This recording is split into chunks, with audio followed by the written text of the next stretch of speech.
This podcast is part of the Big Heads Media Podcast Network. Go to bigheadsmedia.com for more great podcasts. Hello, Cardinal fans. Welcome to another episode of the St. Louis Cardinals Unrestricted podcast. This is your host, Christian May Suzuki, and I have to say, it's sad for me to think, and it's tough for me to say, but I feel like Sunday was the day that this season ended for the St. Louis Cardinals. That game was a great representation of what the Cardinals are and what the Cardinals need to do to become a team that can really compete. Giving up a 5-1 lead is, by all accounts, unacceptable. And that's not even counting the way it happened. The way it happened was a mixture of pitching gaffes, managerial gaffes, and a lot of very unfortunate things that came to the surface. So I'd like to start today's show off by really going into that ninth inning and figuring out exactly what happened there, exactly how things got derailed so quickly. So going into that ninth inning, there was already a few things that you can think about that were question marks to a lot of people. First off was pulling Luis Garcia when he did. Coming into the eighth inning, it was pretty clear that he was the guy. His stuff looked sharp. He was throwing good velocity. He was hitting corners, and he'd only threw 10 pitches. He looked good. But Genesis Cabrera came in and proceeded to essentially implode. He struck somebody out, but he allowed a double to deep right, and then he gave up 2 walks in a row, and they were forced to bring in Gallegos early. And, of course, Gallegos led into this wonderful ninth inning, which started with a Jackie Bradley Jr. ground rule double. Now, Jackie Bradley Jr. this year, hitting a double in any sense is pretty ridiculous. It's not just the sub 200 batting average and the really just poor numbers all around. It's just the fact that when you watch them, it really looks like he's hitting not with a baseball bat, but with a foam bat or a wet noodle or something of the other. Because the way he hits the ball sometimes, he gets a good cut in a good location. It looks like he's got decent bat speed. And it feels like the ball is going to go. And it just doesn't. It just dies, it feels like. But not this time. He caught a nice pitch down, and he turned on it, and he was able to get it all the way into the deep outfield and bounce it over. So you have a guy on second with no one out, and that's fine. It's a baseball play. It happens. The numbers don't always play out, because obviously if they did, then why would you even play the game? But then you have Luke Maile come in, and he gets a hit. A single to center on not the worst fastball in the world, but not the best either. And Bradley scores, and suddenly it's 5-2. And you're thinking, okay, that's not a big deal either. Especially when you get a strikeout of Reyes, who looked like he was trying to pull the cover off the ball. And then you have Peterson? Really? In Jace Peterson doubles to deep right, and Maile gets to third. And then the big kicker, Gallegos walks Escobar on 5 pitches. And, man, that was a tough one to watch. And the thing is with Gallegos, too, even if you go back to the inning before that he had pitched.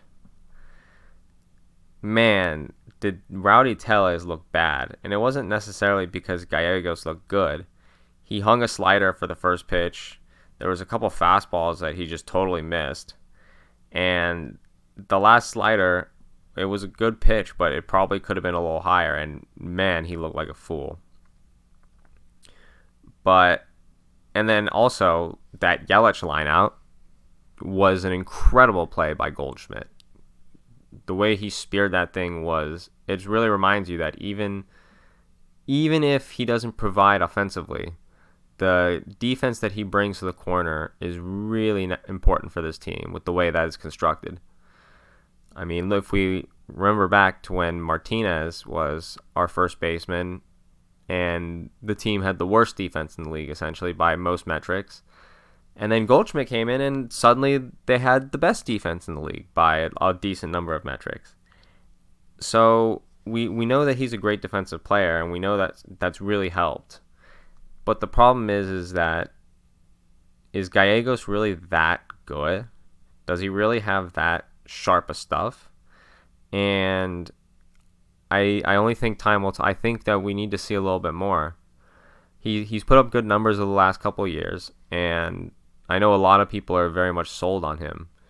But I know Gallegos' stuff is much better than the guys I'm about to mention, but you always think about guys like Tyler Lyons and Tyler Webb, and you're always never sure that the stuff and the numbers really come together the way that they should.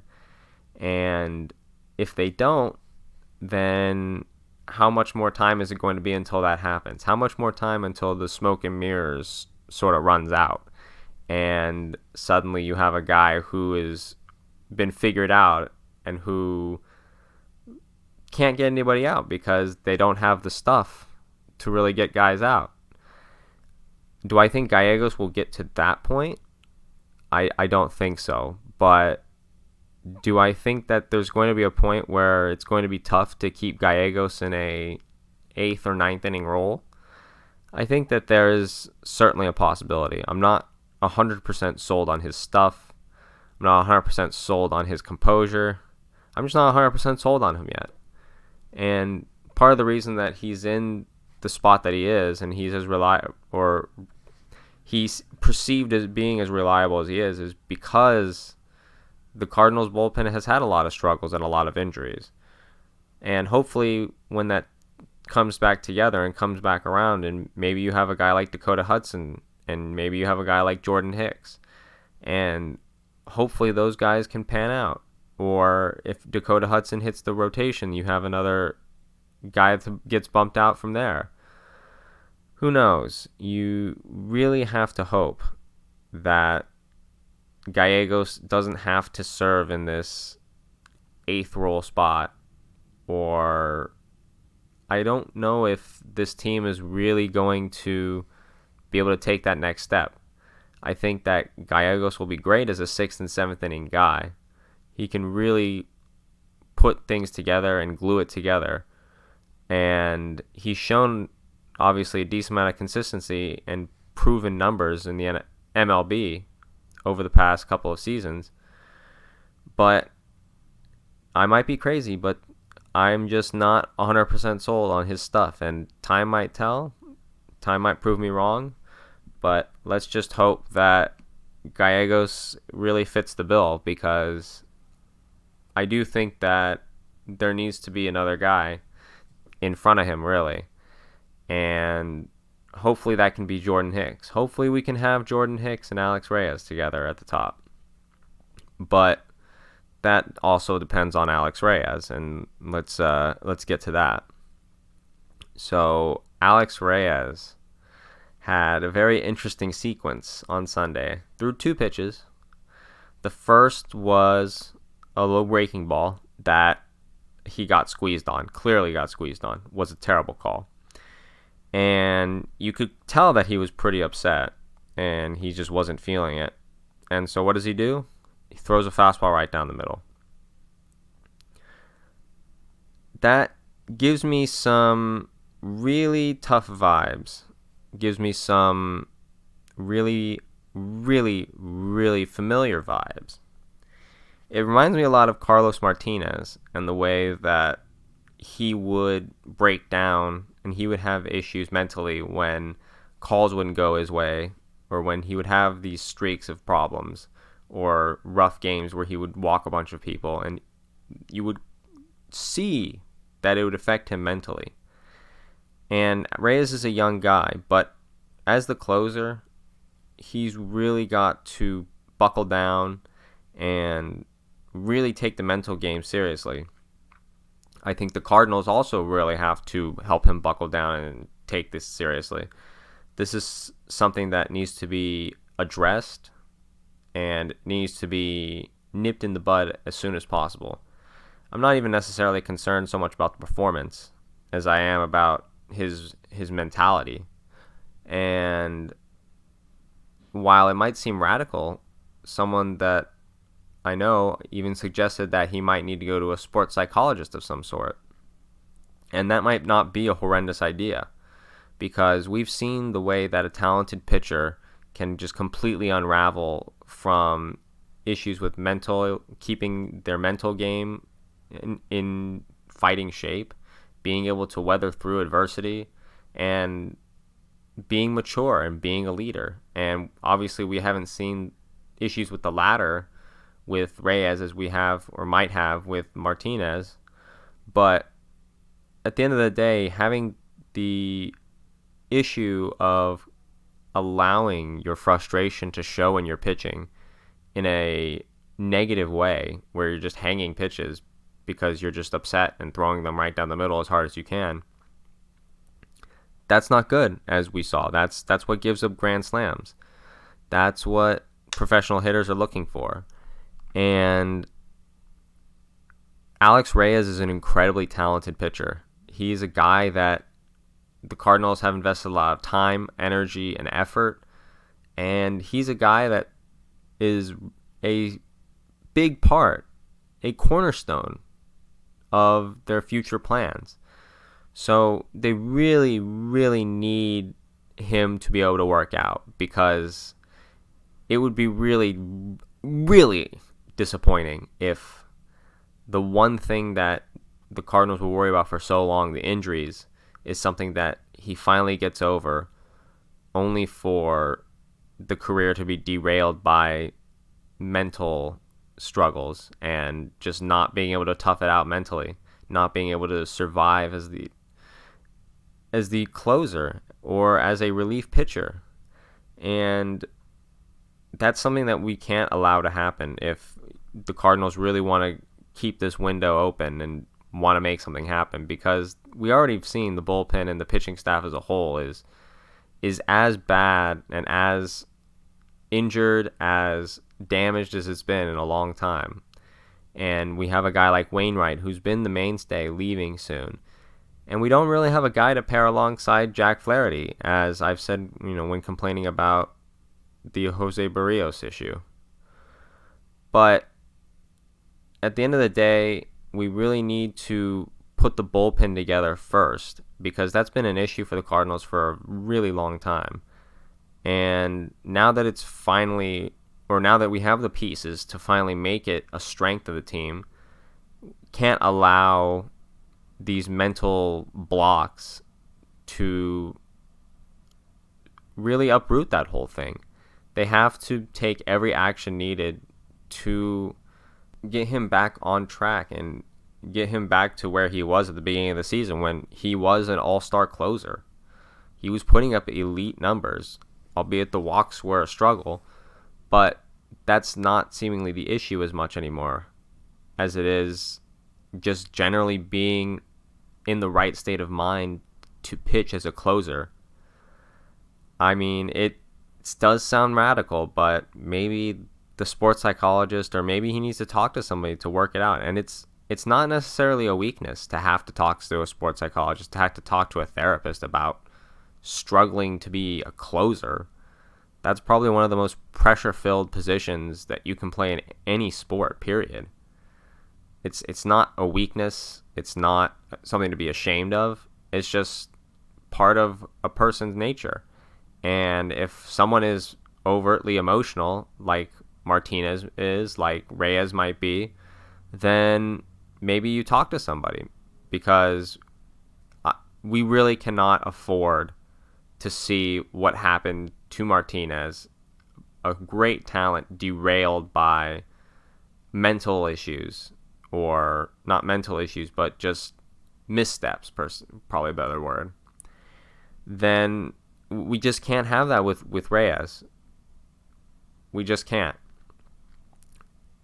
And part of that lies on Mike Shildt, who has definitely done some questionable things if you're looking at it, especially from the surface level. But as you take a deeper look and you see what he's working with, and you take a look at what is going on with this team as a whole, there's some sort of leeway to be given. An example of this is the Garcia move that you criticize. So on one end, you have a manager pulling a pitcher who looks good after, I think it was 10 or 12 pitches, who was clearly the guy who could go another inning, and again, who looked very sharp. But he's an older guy. He's not necessarily in the plans for next year or the year after that. And a guy who is in those plans is Genesis Cabrera. So you throw him out in a lower pressure situation, up multiple runs in the beginning of an inning, and you try and let him work it out. You look at it from that scope and that respect, then that's not necessarily as bad of a move as one might see from the surface level when you're just looking at the individual game. Yes, it is tough to see that happen when you are competing for a spot in the playoffs, and you do know that there is a chance if you get every game that you possibly can. But at the end of the day, with the way the front office has demonstrated their feelings about the season through the trade market, the way that they simply are essentially surviving the season as opposed to trying to be proactive and make the team better and lead them closer to a title, I don't necessarily blame Shildt for trying to look forward and trying to make moves that are more inclined to the future, more inclined to next year, trying to get young guys ready for an actual run with the Nolan Arenados and the Paul Goldschmidts. When Nolan finally gets adjusted to Busch, hopefully. When people hopefully aren't getting hurt as often. It's been a cataclysmic, perfect storm of injuries. And if we're looking forward to next season, I'm completely fine with that. So when we look back and we look at that in that respect, and then see people say that we need to fire Shildt, or that Shildt was somehow comparable to Mike Matheny, I've got to say that the recency bias there is pretty insane, quite frankly. I don't think that there's any logical argument that would tell you, or that you could make, that Mike Matheny, in any respect, was better than Mike Shildt as a manager for the St. Louis Cardinals. Mike Matheny did a lot of the same stuff, and then also did things like putting the best defensive second baseman in the league in the outfield. And he did all these things that you are remembering, or that you are blaming Mike Shildt for, that you are upset at him for doing, or the mistakes that he's making. And then he would make more. Let's not forget that Mike Shildt won Manager of the Year. And if you want to make the argument that it wasn't on his own merit, okay, fine. Then let's make it on the argument that Mike Shildt won Manager of the Year because even a mediocre manager looks like the best manager in the league when compared to Mike Matheny. And that's honestly probably true. That's my feeling, quite frankly. I was shocked when he won that Manager of the Year award. But when you think about it, it just goes to show you how bad Mike Matheny was as a Cardinals manager. He was, and he will, I don't know how anyone is going to surpass him as the worst Cardinals manager in my lifetime. He was, with the teams and the talent that he had, the decisions that were made, the way that was managed, the fact that everyone essentially hated him in the locker room. It was not a good look. It was not a good situation, and I think people that are saying this are just, they're giving into the recency bias, and they're really forgetting how awful Mike Matheny was, because he was awful. So, speaking of looking into the past, there's a few older guys that we have to talk about, I guess. With the Dodgers coming to St. Louis, we see a familiar face that everyone knows and loves, in Albert Pujols, who the Cardinals could have signed, but of course chose not to. He's been doing pretty well against lefties this season, something like a 152 or something along those lines, WRC versus lefties this season. He's done very well for himself, and he hit a home run in Busch. So, of course, the question always has to come around, is there a chance that he comes back? With the DH coming to the NL, and with him on his last legs, yet still being able to produce, I think you just go ahead and bite the bullet. At this point, I don't know you're going to be hurting the team any more than you are with holding on to, for example, Dexter Fowler or even Paul DeJong at this point. It's not necessarily the best move. It's not necessarily like a big brain, super intelligent move or something that's really going to put the team over the top. But he is, as things stand, a very solid glue piece that you can pull off the bench or play as a DH, especially against lefties. And it's Albert Pujols. The Cardinals had an issue with attendance this season, and they're still having issues putting people in the seats for the first time in who knows how long. So how do you remedy that? Well, the easy answer is to bring Albert Pujols back on a cheap 1-2 year deal. And they're looking for the simple option, and they're looking for a cheap option, and that is the one that will sort of fulfill all the needs, check all the boxes for both the team and the bottom line for the owner.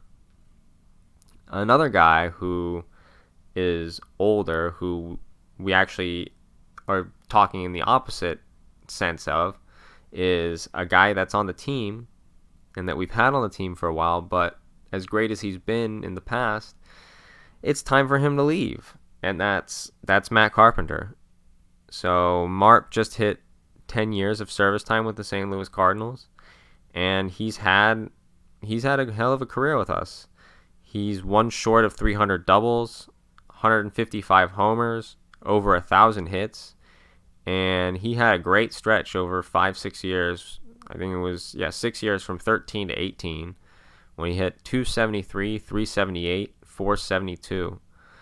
I mean, that's pretty solid over a 5-year stretch, and we all remember Doubles Marp and how nice he was, how fun it was to watch him just slap doubles around, and it was great to see him really show off for the Cardinals, and it's sad to see the state that he's kind of been put in at this point.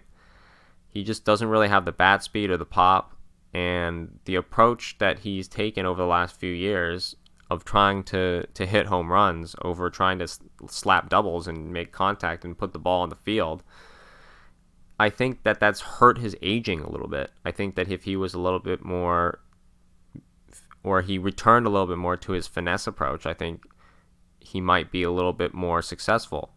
But the way that he has turned into an attempted home run hitter over the past couple of seasons has really made it hard for him to age gracefully, I think. And with that being said, as great as he's been for us in the past, with the money that he's being paid, I don't have to tell you, I don't have to say this too much, but it's time to say goodbye. But also, it might be hard to believe with the way that he's playing now, but Matt Carpenter, with those numbers that I mentioned, will probably end up with a red jacket at some point. He did a lot of great things for the team. He meant a lot for the St. Louis Cardinals, especially this modern era. And it's not necessarily a certainty, but I would not be surprised one bit if I see Matt Carpenter with a red jacket. Now, finally, he's not necessarily a longtime Cardinal, but we have to talk about the Hall of Fame induction today. The Hall of Fame induction of one, Larry Walker. I don't want to get into the whole Hall of Fame candidacy. I don't want to get into all that nonsense because I've been into it plenty. And we can talk about Coors and all that all you want. The bottom line is the dude put up ridiculous numbers. 300, 400, 500. If you look at his numbers outside of Coors, they're very similar to Ken Griffey Jr.'s numbers, period, which is obviously at a high Hall of Fame level. So I don't understand what the problem is here. I've been on this discussion with my dad and with other older baseball fans. Look, man, if anyone has a problem with it, just watch the Foolish Baseball video on it. It goes through all the arguments I don't need to go through. And it should tell you Larry Walker is a Hall of Famer. And he put up a 286, 387, 520 slash with the Cardinals over his last two seasons. And he was hitting 294, 391, 536 in Busch for his career in over 100, almost 150 games. What else is there to say? The dude could hit outside of outside of Coors, and he could hit at a Hall of Fame level. And he was a great defensive player, so he didn't have the counting stats. That's really the only thing. But I think you look at the rate stats, you look at what he did and how dominant he was over his prime. Larry Walker's a Hall of Famer, and that's no longer up for discussion at this point. So, anyways, thank everyone so much for listening to this episode of Cardinals Unrestricted. Hopefully, the season starts turning up a little bit as we move along, but as the season winds down, we are going to move into a new app called Halftime, where we will be able to host chat rooms, with the ability to interact and ask questions. So we will have a better schedule as things start to wind down as we move on over the next couple of days. But you'll have opportunities to ask me questions before and possibly after games, and just have a general few minutes just to talk St. Louis Cardinals baseball and get all your questions out there before the games. So keep your eyes open on our social media, generally Twitter at STL Unrestricted, and hopefully we will see you there. Thank you all so much, and go Cardinals.